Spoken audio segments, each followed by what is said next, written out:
Today I'm going to be continuing on with definite integrals. So the first thing we want to go back through is the definitions of two special definite integrals. The first one, or for both of them, we need to know that if f is continuous on the closed interval and f is integratable on the closed interval, then we can define an integral that goes from a to a as having an area of 0. Also, the other one we've talked about is from b to a. If we want to flip-flop those bounds, we can put a negative out front. The second thing we want to go back through is how if we have some different bounds, we can actually break those up and we can split them into two separate bounds and add them together. So if c is in between a and b or vice versa, or however, we can actually break those up so we can go from a to c and then c to b and then add those integrals together. The next thing we want to talk about again is bringing or having that coefficient out front and bringing it out front. And when we bring it out front, we'll just multiply it through at the end. The last thing we want to talk about is if we have two different functions, whether they're added or subtracted, we can break those up into two separate integrals and solve each of those. All of these things we saw in the last video. This problem's what we have here is I'm given that the integral from 0 to 3 of f of x dx is 4, and from 3 to 6 f of x dx is negative 1. We're supposed to find the area from 0 to 6. So what I notice is I actually have from 0 to 6 if I just combine them. So I'm going to write this out, 0 to 3 of f of x, plus, I should put the dx in there, from 3 to 6 f of x dx. Well, I know this to be 4 from the information given, and I know this to be negative 1 from the information given, so that means my combined area would be 3. The next one, if I look here, what bounds I'm given, is just those being flip-flopped. So what I'll do is I'll put a negative out front using those rules that we just went back through, flip-flop my integration, or my bounds, and I end up with the answer of negative 1. Well, negative 1 is a 1. So my total area underneath the curve is 1. Moving on here, the next problem, I still have the same information that's given. I just have some different bounds. So here I have the bounds 3 to 3. Well, from 3 to 3, I know that special definition to be equal to 0. The next one has the constant, so we can bring the constant out front. Write it as negative 5 from 3 to 6 f of x dx. Well, that gives me negative 5 times whatever this area underneath the curve is, which is negative 1.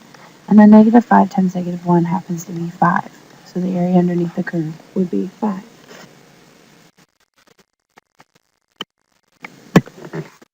We have a couple more of these. This time I have some different information that's given. I'm given from negative 1 to 1, the area underneath the curve is 0, and from 0 to 1, the area underneath the curve is 5.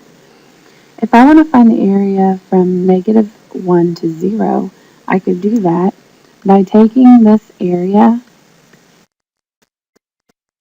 from negative 1 to 1 and subtracting, I didn't mean to write it equals 0, and subtracting off the area from 0 to 1 of f of x dx. We know this area to be 0 minus this area happens to be 5, so we get the combined area to be negative 5 for that problem.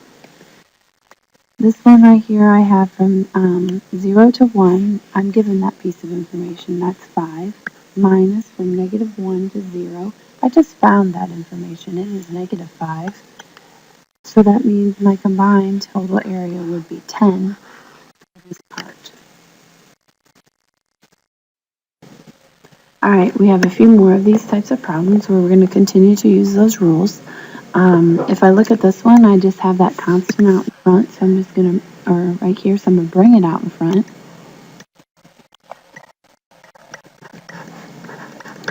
When I bring that out in front, I can then say it's 3 times whatever this integral is, which happens to be 0. and 3 times 0 is 0. This one right here, it looks like to be the same problem except for it has different bounds, so I'll bring this out front.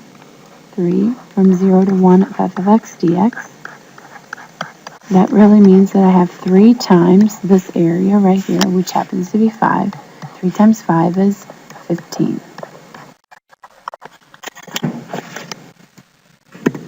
My last slide for this section in this day tells me that I have the function that's continuous on the interval from -5 to 5, and we know that from 0 to 5, f of x dx, the area underneath the curve, is 4. So what I'm going to do is, first, I'm going to separate this because I have two functions here. So I'm going to separate this into, from 0 to 5, f of x dx, plus from 0 to 5, 2 dx. This part we know, we're given it. This one we have to think about a little bit. This I'll need to draw a picture for. So this is really talking about the function y equals 2. So I'm going to draw that up here, which is a straight line.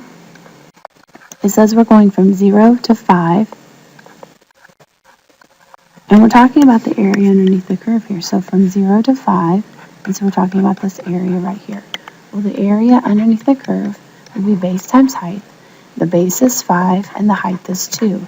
So that means that this area happens to be 10. So I'll replace this with the 10 and I'll replace this with the 4 for a combined area of 14.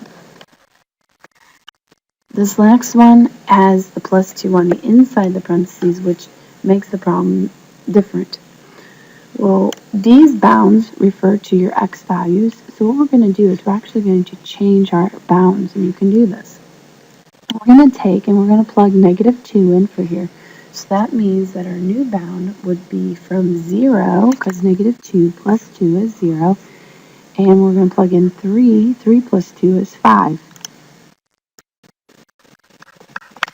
So now we just simply have an integral from 0 to 5 of f of x dx, which is the information that I was given up top, and we know that this area is 4.